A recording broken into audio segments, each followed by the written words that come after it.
हर हर महादेव दोस्तों। आज हम वर्णों के उच्चारण स्थान चुटकियों भर में याद करेंगे और यदि ये वर्णों का उच्चारण स्थान याद हो जाता है तो आगामी 2024 में जो नवोदय विद्यालय का एग्जाम पढ़ने वाला है उसमें से 2 नंबर लिख लो, रखा हुआ है। 100% 2 नंबर आएगा और इसे याद करने का बहुत ही आसान तरीका है। तरीका क्या है इसे याद करने का? सबसे पहले हमको यह समझ लेना है कि जो उच्चारण स्थान होता है वो कौन कौन सा है। कंठ, तालु, मूर्धा, दंत, ओष्ठ, नासिक, किनार जिसको बोलते हैं। और इसको याद करने का तरीका क्या है?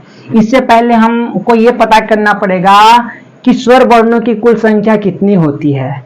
तो स्वर वर्णों की कुल संख्या जो है कितना होता है? स्वर वर्णों की कुल संख्या 11 होता है। व्यंजन वर्णों की कुल संख्या कितना होता है? व्यंजन वर्णों की कुल संख्या हो जाता है तुम्हारा 33। अब बता सकते हो 11 33 कितना होता है? एक एग्जाम में प्रश्न करता है स्वर वर्ण की कुल संख्या 11 होती है, व्यंजन वर्णों की संख्या 33 होती है, और हिंदी में कुल वर्णों की संख्या कितना होता है? तो हिंदी में कुल वर्णों की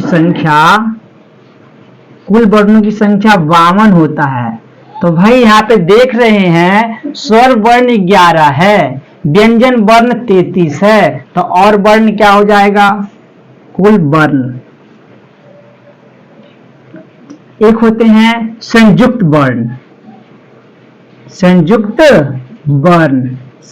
वर्ण 4 होते हैं। पता है ना 4 कौन कौन सा होता है? संयुक्त वर्ण 4 होता है क्या?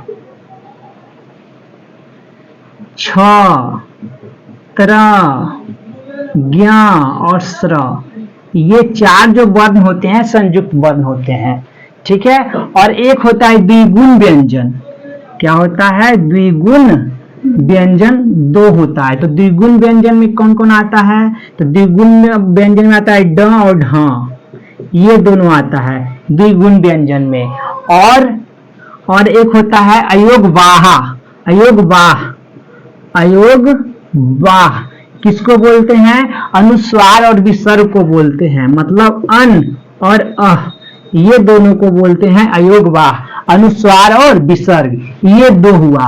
अब टोटल को ऐड कर लो, कितना हो जाएगा?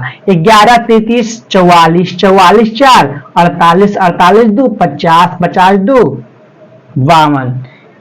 तो एग्जाम में करेगा कि कुल वर्णों की संख्या कितना होता है? 52। स्वर वर्ण 11, व्यंजन 33, संयुक्त वर्ण 4, द्विगुण 2, अयोग वाह 2, उसके बाद सब मिलाकर 52।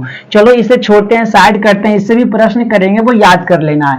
हमको ये देखना है जो वर्ण दिया हुआ है, ये सब जो वर्ण है, स्वर वर्ण है, व्यंजन वर्ण है, उसका उच्चारण कैसे करेंगे। और ये जो है ना मैट्रिक एग्जाम में भी करता है ये प्रश्न, और नवोदय विद्यालय में भी ये प्रश्न करता है। तब हम देखेंगे क्या कि कैसे इसे याद करें, कौन तरीका अपनाएं कि जल्दी याद हो जाए। तो एक तरीका है याद करने का, एक तरीका हम लिख देते हैं। एक ट्रिक है, शॉर्ट ट्रिक है। ये ट्रिक है, सबसे आसान ट्रिक है। याद करना है तुम्हें कक चत्ता तम्मू तद पौ। बहुत ही आसान है। अगर ये तुम्हें याद हो जाता है ना तो मानो 25 वर्ण में कौन कौन सा वर्ण होगा भाई? स्पर्श व्यंजन पढ़ा है ना, कवर्ग, चवर्ग, टवर्ग, तवर्ग, पवर्ग। ये 25 व्यंजन जो है तुम्हें हमेशा के लिए याद हो जाएगा, कभी भूलेगा नहीं उसका उच्चारण स्थान क्या क्या होता है। चलो देखते हैं। सबसे पहले देखेंगे भाई कवर्ग में क्या होता है? क ख ग घ अ। ये क से होता है कंठ। मतलब कवर्ग में जो 5 वर्ण हैं, ये 5 वर्णों का उच्चारण जो है कंठ से होता है। ये चत्ता, मतलब चत्ता करेंगे तो चत्ता नहीं भाई, ये च का मतलब चवर्ग होता है। चवर्ग में 5 छ छ हो जाएगा। उसमें तालु, इसका उच्चारण स्थान तालु होता है। उसी तरह तवर्ग का उच्चारण स्थान मूर्धा होता है। उसी तरह तवर्ग में त थ द ध न, द से दंत से बोला जाता है ये। उसके बाद हो गया पवर्ग, पफम, ये ओष्ठ से बोला जाता है। तो भाई सबसे आसान है कवर्ग, चवर्ग, टवर्ग, तवर्ग, पवर्ग, ये 25 व्यंजन जो है स्पर्श व्यंजन है, हमेशा के लिए याद हो जाएगा। अगर तुम्हें ये याद रहा तो कक चत्ता टमु तत् पौ। कवर्ग का मतलब, अगर कोई प्रश्न तुमसे करता है कि बताओ माँ का उच्चारण स्थान क्या हो जाएगा, तो ओष्ठ हो जाएगा। कैसे, तो पवर्ग में 5 पवमा होता है, इसलिए माँ का ओष्ठ हो जाएगा। उसी तरह कोई भी पूछेगा ना, क का उच्चारण स्थान क्या हो जाएगा, तो दंत हो जाएगा। ना मतलब ड का उच्चारण स्थान क्या हो जाएगा, तो मूर्धा हो जाएगा। इसलिए इसे याद कर ले, इसे याद कर ले। उसके बाद देखते हैं भाई, ये तो हमको याद रहेगा। कंठ का वर्ग जो है कंठ से बोला जाएगा, चवर्ग जो है तालु से बोला जाएगा, टवर्ग जो है मूर्धा से बोला जाएगा, तवर्ग जो है दंत से बोला जाएगा, पवर्ग जो है ओष्ठ से बोला जाएगा। मतलब उच्चारण स्थान ओष्ठ है, इसका दंत है ना। उसी तरह नाक से भी बोला जाता है, नासिक के नाक से भी कुछ आवाजें निकलती है। क्या निकलती है, अनुस्वार। अनुस्वार का मतलब क्या हो गया भाई, ये सभी अणा, ज्ञान, म, ये सब जो है ना, ये सब जो वर्ण है, ये सबको नाक से बोला जाता है। अब हमें याद करने की क्या रहा, ये ट्रिक के माध्यम से हमें 25 वर्ण तो याद हो गए। अब याद करना है हमको ये सब। अगर ये याद हो गया तो मानो कि तुम इस विद्यालय में, जो नवोदय विद्यालय का एग्जाम पड़ेगा, इस एग्जाम में तुम 2 नंबर उठा लिया। तो कैसे याद करेंगे इसको, कंठ से आकर ह और विसर्ग, ये 4 को तुमको याद करना पड़ेगा। किसी तरह से याद कर लो। आ ह विसर्ग कंठ से बोला जाता है, कंठ का उच्चारण स्थान है इसका। उसके बाद ई, दीर्घई, य और तालब स, तालु से बोला जाता है। भाई ये तो ई य याद करना, ये तालु है तो तालब सा उच्चारण स्थान है ही, है ना। तालु है तो तालब सा उच्चारण स्थान है ही। ये मूर्धा, मूर्धा में भी देखो, मूर्धा में जो है री और र, री और र याद ही रहेगा। मूर्धा है तो री र। अब मूर्धन्य स बोलते हैं तो मूर्धन्य स भी याद रहेगा, री र और मूर्धन्य स, मूर्धा से बोला जाता है। उसके बाद दंत, दांत से क्या बोला जाता है, तो दांत से जो है ल, दंत स, दंत स तो याद रहेगा, मूर्धन्य स याद रहेगा, तालब स तालु याद रहेगा, मूर्धन्य स मूर्धा याद रहेगा, दंत स दंत याद रहेगा। तो हमें याद करना क्या पड़ा, आ ह विसर्ग कंठ हो जाएगा, तालु में ई दीर्घई य, और फिर मूर्धा में री और र, दंत में ल याद करना है। ओष्ठ है, ओष्ठ, ओष्ठ में क्या है, उ और दीर्घऊ, उ और दीर्घऊ का उच्चारण स्थान होता है ओठ। ये तो तुम्हें याद हो जाएगा, आराम से इसे याद कर लेना, कोई दिक्कत नहीं है। अब एक नोट में चलते हैं, एक नोट में चलते हैं। कुछ कुछ ऐसे वर्ण हैं जिसका उच्चारण स्थान जो होता है ना, दोनों होता है। जैसे दोनों में कौन कौन सा हो जाता है, एक होता है ए और ए, दूसरा है ओ और औ, एक है व और फ। भाई ए और ए, ओ और औ, ब और फ का उच्चारण स्थान क्या होगा, ये हम देखेंगे। हाँ देखते हैं, ये जो है ना ए ए, ओ औ, ब और फ, इसका जो उच्चारण स्थान है ना, दोनों होता है। कौन, ये तीनों में जो है कोई कोई 2 को मिलकर के उच्चारण स्थान होता है। जैसे ए और ए, इसका उच्चारण स्थान जो होता है कंठ और तालु दोनों मिला के होता है, ठीक है ना, कंठ प्लस तालु।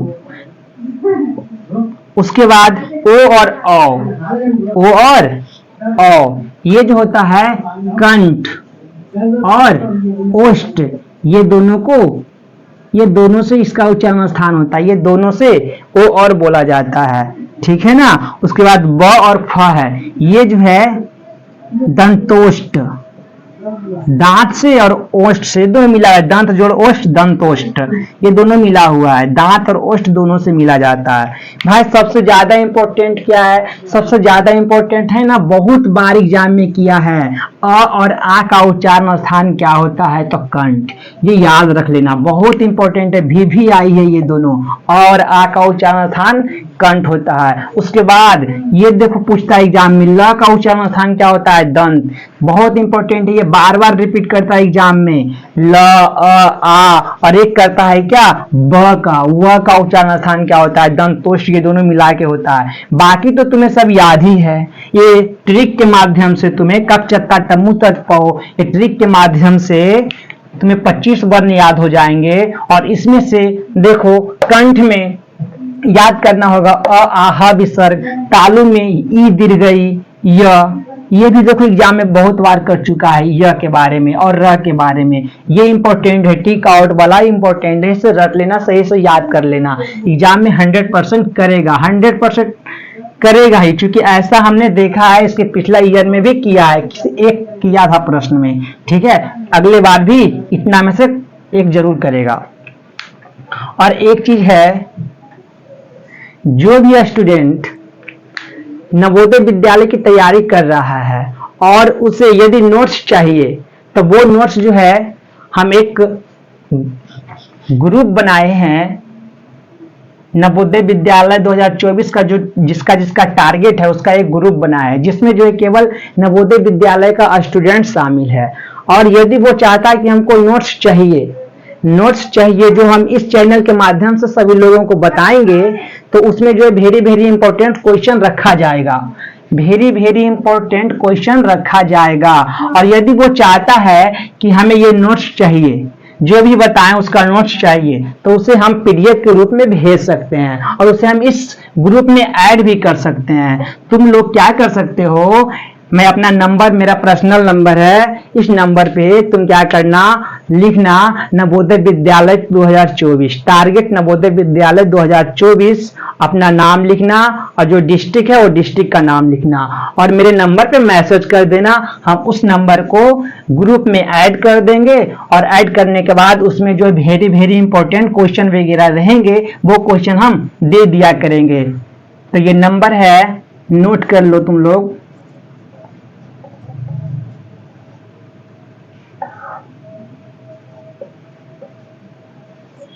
865110 इस नंबर पे तुम व्हाट्सएप पे मैसेज कर सकते हो, लिख सकते हो कि सर हमें ऐड कर दीजिए, अपना नाम लिख देना है, नवोदय विद्यालय 2024 टारगेट करके लिख देना है। हम तुम्हारे नंबर को ग्रुप में ऐड कर देंगे और उसमें जो इंपॉर्टेंट क्वेश्चन रहेगा उसमें डाल दिया करेंगे। और ये जो है केवल हिंदी का है, हिंदी से फर्स्ट वीडियो मेरा था जो कि बहुत ही इंपॉर्टेंट है इस वीडियो में ये, और इसे याद कर लेना सही तरीका से। और हम क्या करेंगे, तुम सबका मैथ का क्लास भी अच्छे लाइव क्लास लेंगे, जिसमें से इंपॉर्टेंट क्वेश्चन वगैरह रखा जाएगा, VVI रखा जाएगा, थियोरी भी रहेगा और कुछ इंपॉर्टेंट क्वेश्चन भी रहेगा। इसलिए उस क्वेश्चन को देखना नहीं भूले यदि तुम एग्जाम दे रहे हो नेक्स्ट 2024 में तब। Thank you.